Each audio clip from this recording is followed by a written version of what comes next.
Sahlamo bana adi memandang api nan nyalo tumbuh di dalam dado kita. Cari jalan eloknya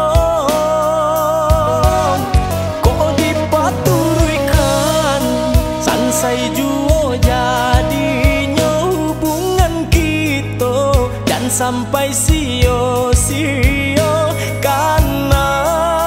kanalah sayang jo mimpi-mimpi kita. Jika ada masalah saling kita memaafkan, boleh nak nyorado si baro api di dalam cinta. Usahlah sayang, usahlah kita batangkan jua.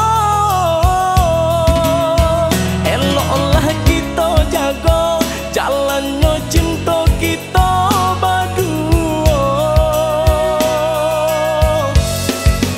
Buanglah sayang, buang segala kareh di hati. Itu nan dikatakan namanya bumbu-bumbu cinta.